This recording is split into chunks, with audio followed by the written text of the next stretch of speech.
welcome into another edition of the NexCare WellBridge Senior Living Conversation. We sit down with the CEO himself, Mike Perry, as we review 2021. We go through some of the holiday parties and events going on at the facilities and certainly take a look toward what should be an exciting 2022.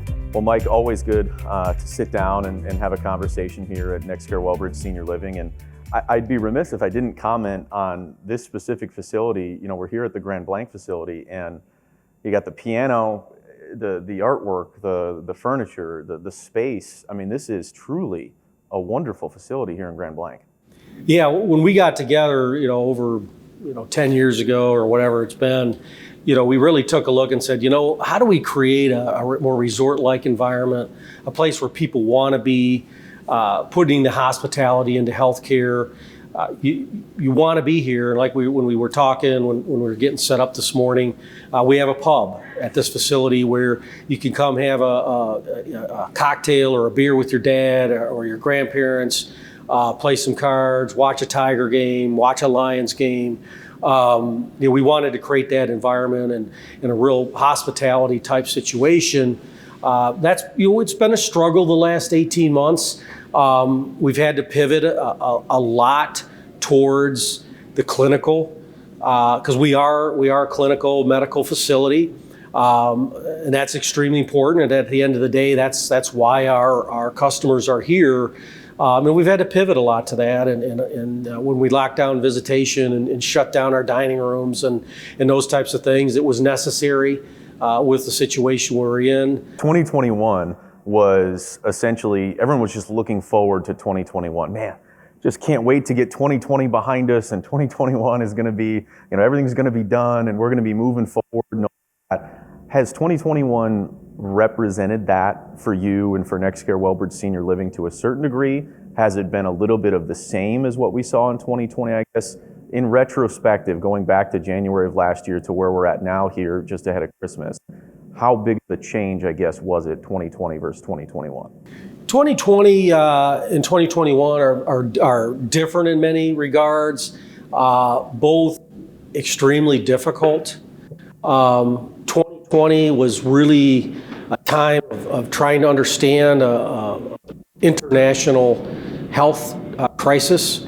Some of it has to do with continuing the learning of the pandemic. But I think the biggest part of it is just trying to re-engage our labor force. And I think a lot of people, we went into lockdown and we were in quarantine, so to speak, and couldn't leave our houses. And, we're trying to learn to go back to where we were and live our lives and understand there's a lot of concerns as it relates to safety and those types of things. And so 2021, we're not as far along as I would hoped we would be sitting here in middle of December of 2021 and approaching the holiday season. But we have hope, and we're really gearing 2022 to really position ourselves, continue the enormous amount of learning and things that we've changed this last 18, 20 months, and then re-engaging our hospitality services. And that's really our goal as we get into 2022. As I mentioned, let's get the workforce back. Let's get everybody re-engaged. And I've really been spending a lot of time with our teams on, the power of a positive attitude. There's a lot of things to be worried about and concerned about, and I'm not diminishing those things. But we know a lot about the safety. We know a lot about personal protective equipment and how to keep ourselves safe. And so how do we leverage that into, getting back to our new normal? And, one of the things with our team that we talk about is we think our new normal is going to be better. And, we thought we did a pretty good job back in 2019 and 2018 and first part of 2020. In fact, first part of 2020, as we were looking at our, January, February numbers, I mean, we were having a great start to the year in many fronts, and it got really derailed as we moved into March of 2020. So re-engaging, remembering what we did. I talked to some people and I'm like, okay, it wasn't that long ago. Seems like you said 5-8 years ago, but we did a lot of these things, and we're going to get back to it and get back to that epic philosophy on customer service, hospitality, and maintain everything we've learned on the medical side. From a staffing side, has there been almost a little bit of a breath? I mean, it's still an incredibly difficult field to be in. You still have to be on it, all day, every day, 24/7. And we thank everyone for doing that. But has there been a little bit of a morale change where they're happier coming in, they're not as worried about everything that's going on a day-to-day basis? I guess, where are you at from a staffing standpoint with that? I think we've seen some improvement. We have a long way to go. And I think a lot of that's going to be we've got to get some of our open positions hired. Mm-hmm. We've got to get people through our training programs and get them on the floor, get them productive, whether it be passing medications, nurses, nursing assistants, culinary staff. So we've got a lot of work to do on that, and probably till the day I retire, I'm going to be focused on that, because you can build these beautiful facilities, but if you don't have the people and if you don't have the culture, they're just a building. Mm-hmm. And so we've got to continue to build on that and work with our teams. I think it's improving. There's a lot of things going on around us, and I talk to the staff all the time about I don't let my phone or the the news or whatever. I want to be informed, but I don't let them form my attitude. And I continue to have a positive attitude, and there's a lot of things that go on, and let's just keep working together, supporting each other like we always do. And I think we're going to continue to see that morale improve. From the resident side of things, I guess, how has the morale changed over the last year? I'm sure they've wanted to just get back to normal, and like you said, opening everything up and making it this vibrant fun place to be. But one thing I love about what you guys do, and Jim mentioned this too, a few months back when we talked to him, you'll walk around the building and talk to anyone. Mm-hmm. Jim will do that, when he pops in. Yeah, he was here yesterday. He stopped by yesterday, and he went around and... See, and that's something I don't think that you're going to get, at every place. So, with the residents, what is that attitude, that morale, that feeling been, I guess, in talking with them and trying to see where they're at? I think one of the biggest things is just opening up the visitation. And so now they're allowed to have visitors, and the restrictions are much less. We have to continue to be safe and monitor and screen and PPE and the things we talked about.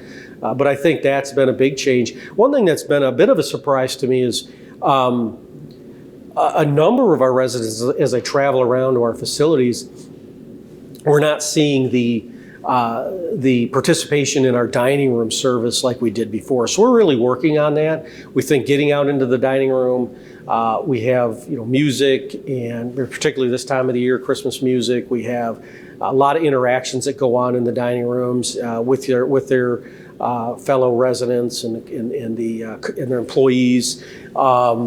We're seeing, I think, more room service than I'd like. And so we're really working on that and saying, hey, let's get back into the dining rooms. I know, we shut them down and they got kind of, people kind of get used to that environment, and we're trying to get that back, because I think that'll definitely help their morale. You guys do individual holiday parties at all of the locations, and actually it's going on in the background right now. You can't see it. Yeah, they should be setting up. Yeah, setting up for the holiday party here at this location. You do that at every single location, but you also have, just recently, you had the leadership, holiday party as well.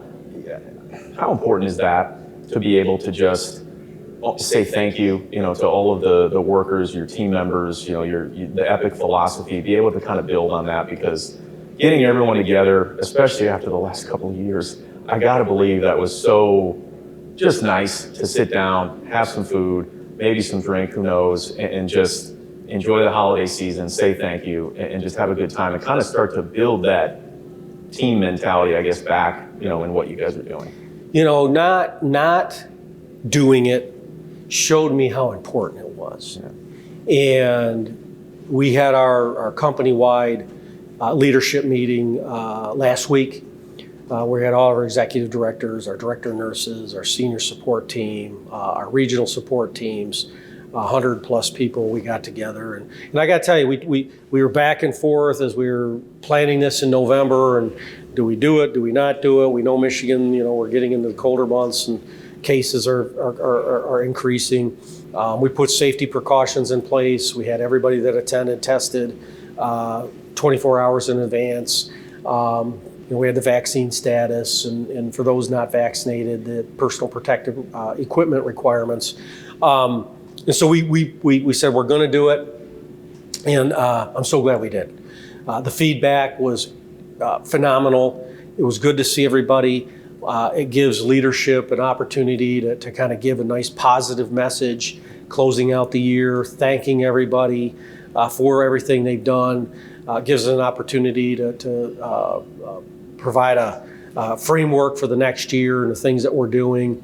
The camaraderie, getting together, seeing people. When you run an organization that we have facilities up to Bay City and to Grand Rapids and into Battle Creek, Jackson, they don't get to see each other. And we've done a lot of seeing each other on the video screen of our computers, but that doesn't replace getting together and having that fellowship. And so we're super glad we did it and we pulled the trigger, so to speak, and made it happen.